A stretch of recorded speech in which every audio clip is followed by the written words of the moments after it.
The finance minister has made it as clear as he could that a tough budget awaits India tomorrow after a very non-populist rail budget. All signs now point towards an equally pragmatic, non-populist union budget tomorrow. According to the Economic Survey for 2014, a report that details the health of the economy, a report that the budget takes cues from, the economic growth for 2014-15 is still on the lower side, seen at between 5.4 and 5.9%, below the psychological mark of 6 inflation price rise. Though lower than earlier, is still on the higher side, and according to the survey, faces major risk from a weak monsoon, the El Nino, and turbulence in oil prices.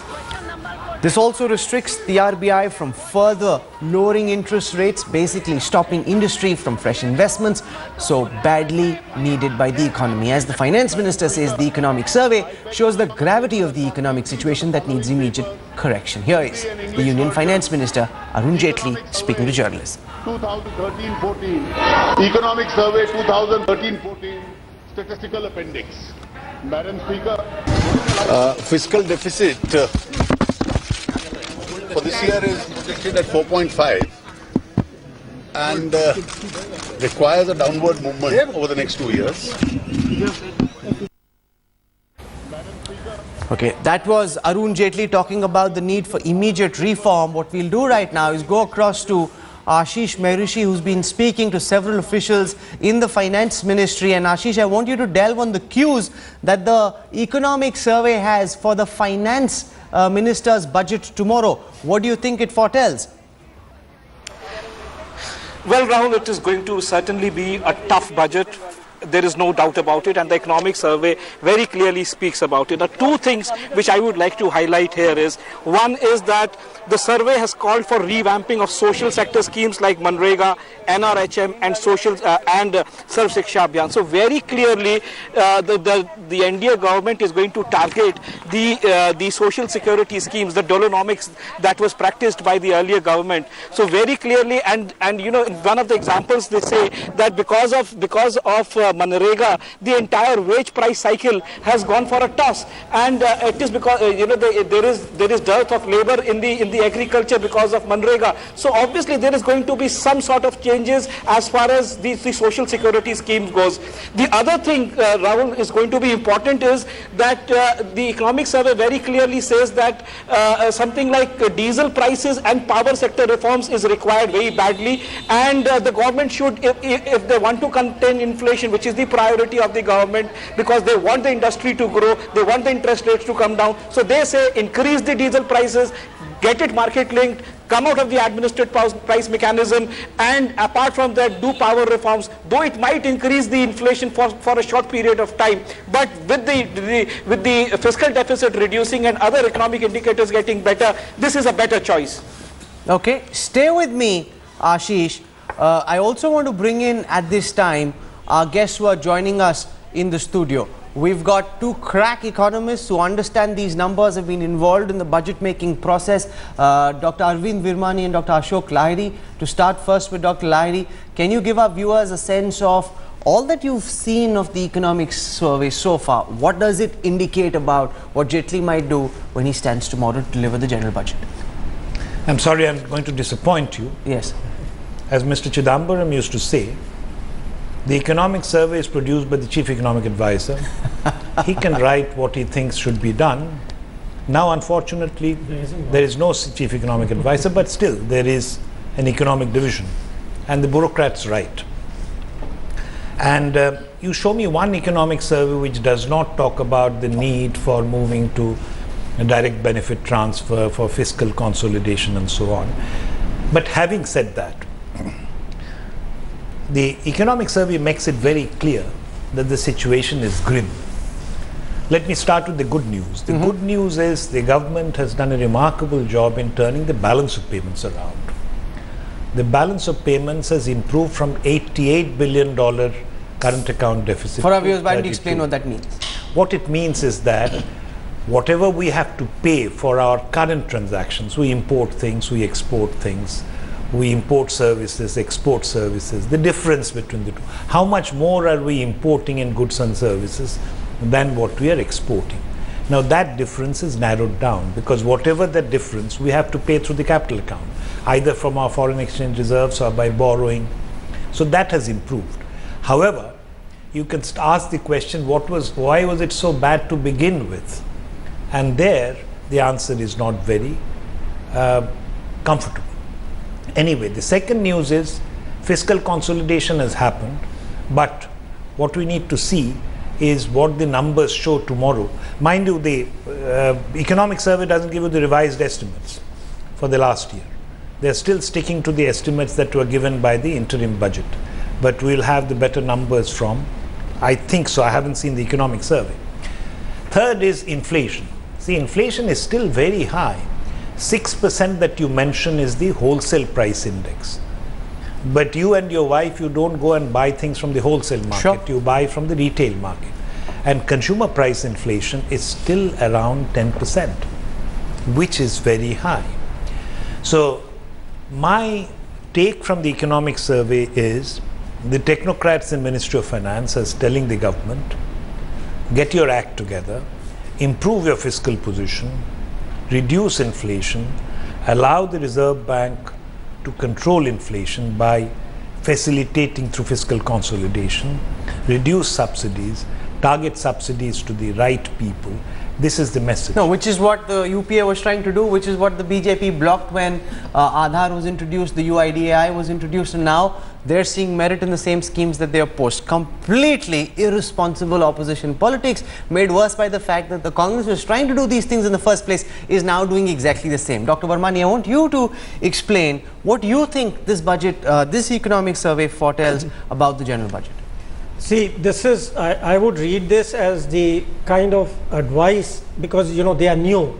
So in some sense, the advice that the technical people are giving is more important than usual.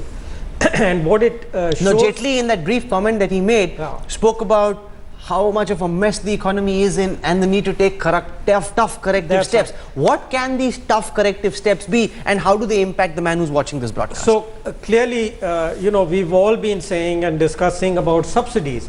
Frankly, the economic survey does not tell me, even though they mention fertilizer subsidy and nutrient-based subsidies, etc. It doesn't really tell me whether Mr. Jaitley will bite the bullet. On the contrary, given what we know about what has been said earlier about farmers, etc., I would be surprised if they do something on fertilizer. On the other hand, we know, we can say that this kind of confirms that more action on the fuel side is going to continue. But when I interviewed Dharmendra Pradhan for Seedhi Baat, he said there is no question of making life tougher for the Aam Aadmi, the poor person. That's my main focus. I'm not here to bat for corporate lobbies. We will not make life tougher. No, but Aam Aadmi definition varies with the person. I mean, I was in Connaught Place the other day with another TV organization, and those people were being called Aam Aadmi. They are not. They are middle class. They are the guys who work in Connaught Place. They are not the Aam Aadmi. So, Aam Aadmi, if you mean the bottom 40% of the everyone thinks of him as himself as the Aam Aadmi. So and no one wants life to get tougher for them. I think of Aam Aadmi as the bottom 40% at most. And that's true. They are not going to do anything against them. But most of the subsidies are not going to that 40%. No, but let me ask you this question. It is very difficult in India, for example, for LPG. Now you've got a very ridiculous situation where you get 12 LPG cylinders on a subsidized rate, even though government data shows that the average consumption of LPG cylinders is only 7. So you've got 5 extra subsidies going into families which don't need them, which ultimately make their way out into the black market where they're sold at a premium to companies or to big industrial users who should be purchasing those LPG cylinders at commercial rates, and they're paying what you and I pay for it, which is completely wrong. Now how does the finance minister try and change that? Rahul, the 12 cylinders and 7 cylinders that you're talking about is very correct. 12 cylinders are used by some families. Those of us who are not really Aam Aadmi, who eat pakoras and oily stuff, our families use 12 cylinders, and we are the guys who want the 12 cylinders to be supplied at subsidized rates. What Arvind is saying, the question to be asked is, do we really deserve it? Do we really deserve to get those subsidized cylinders? And here is an important question, I think, which should be brought into the public discourse in India. See, the Saudis are not going to subsidize our LPG. The Iranians are not going to subsidize it. Someone is going to pay. When you say give it at subsidized rate, we don't ask the question who is going to pay. And we are paying for it already. We are paying in the form of higher inflation. Because subsidies, when you want to give, the relevant question to ask, who will pay No, for sure, it? that's a structural question. But my question to you is, what is the solution? He can write ad nauseum about the need to cut down fuel subsidies. How does he do it? See, the format is always political. There are 3-4 different ways to do it. One is this, limit the number. The other is limit the subsidy per cylinder. The third way is to completely do away with cylinders and say we'll give solar cookers or something. There are many different ways of doing Or it. direct benefit transfer. Yeah, or direct benefit transfer. So the choice is a more of a political. That we can't judge from the economic survey. That you have to No, but judge look, for example, from at the the political problem statements. with diesel subsidies. Now, Yeah. people who don't deserve to be driving a diesel, Klein, I must make a confession here that I do one, and everyone benefits from that subsidy. But frankly, you have no business benefiting from that subsidy. You should pay But what the market rates in are. But fact, how do you ensure that the rich pay more for diesel and the poor who need that subsidy don't pay what the rich See, are the paying? problem with subsidy, what is the definition of a subsidy?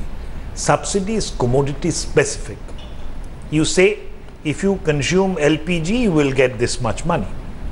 Direct benefit transfer is you give them the money. If you think they're deserving. if they're deserving, give me the money, and then let me decide: do I want to buy diesel? Or Do I LPG? want to buy LPG, or do I want to spend it on my child's education?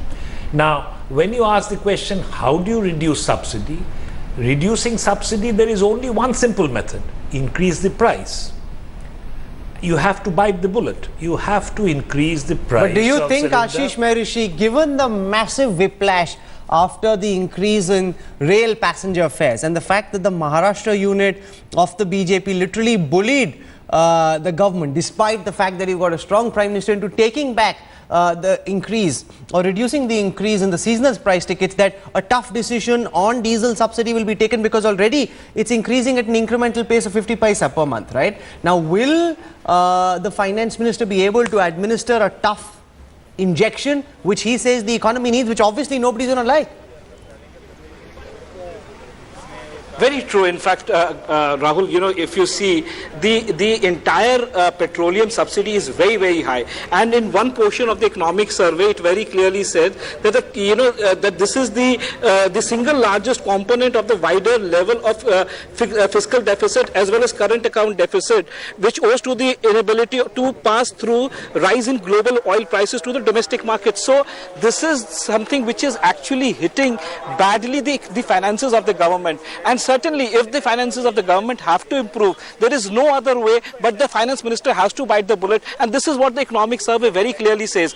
One, target the subsidy. They say that biometric identification has to be done to improve the subsidy schemes. And this is the way you can target the subsidy and give it right to the person who actually needs it, transfer cash into their account. And the poor, they identify the poor with the entire biometric system and give the cash right into their account, and reduce the oil subsidy and the food subsidy and target the entire subsidy pattern in such a manner that who requires should actually get it. But then it is like hitting, since they have the mandate with them, they can bite the bullet as of now, and it is only the first year. No, this is his they first can bite budget. the bullet, Let's but hope they'll that be he bites the projected bullet as being and improves the anti-Aam finances. Aadmi. The Congress will take to the streets, the left and Mamta will crib. I want to go across now to Ashok Malik. And I want to ask, and he knows Mr. Jaitley very well, spends a lot of time with him, understands his mind. Given the backlash against the increase in rail passenger fares and the fact that there was already a U-turn that was instrumented, Jaitley speaks about the mess the economy is in, the need to take tough decisions which will be anti-people. Will he, with key elections round the corner, Ashok, in your sense, be able to take those tough decisions? See, there are 2-3 things I'd like to say. One, if you look at the entire quantum of rail fare increase that was proposed, 86% of that quantum was retained. 14% related to essentially commuter fares in Bombay, or Mumbai, sorry, was reversed. Now that is not perfect, and that is a rollback, no question, but it is only 14%. 86% was still retained, so the government demonstrated the ability to take tough decisions. Second, if you look at Narendra Modi's record in Gujarat, in his first 2 years in Gujarat as Chief Minister, he actually took very tough decisions. He increased energy prices, he increased SPA tariffs, and he was criticized for that. Those decisions were called anti-people, and he was really taken to the cleaners for that. But by the end of his term, the quality of power supply had increased, had become much better, had enhanced, and people were happier, business was doing better, and he actually came back with a stronger mandate, or with an equally strong mandate. I think he will try and repeat that in the central government as well. That is the indication we are getting. That is what the indication we got when he said tough decisions are called for. As for state elections, India always has some state election round the corner sooner or later. I think 2015 really, after the Maharashtra election and the whole year of 2015, is fairly free of state elections that matter to the BJP. So you will see tough decisions on subsidies, and especially fuel subsidies, in this budget, and more so perhaps in the next budget in February 2015. So you're saying the Maharashtra election will be a factor. I want to focus now, Dr. Varma, you want to make a quick point before I go to the Amit Shah story. You see, you are assuming there have to be huge changes, but you know, in the budget there's an estimate of subsidies for the whole year. That doesn't mean that change has to come tomorrow. It will occur over the next 12 months. So you're saying do it after the gradual. Maharashtra elections? Well, timing is always political, but the budget has to have a number, Okay. and that number has to be based on prices.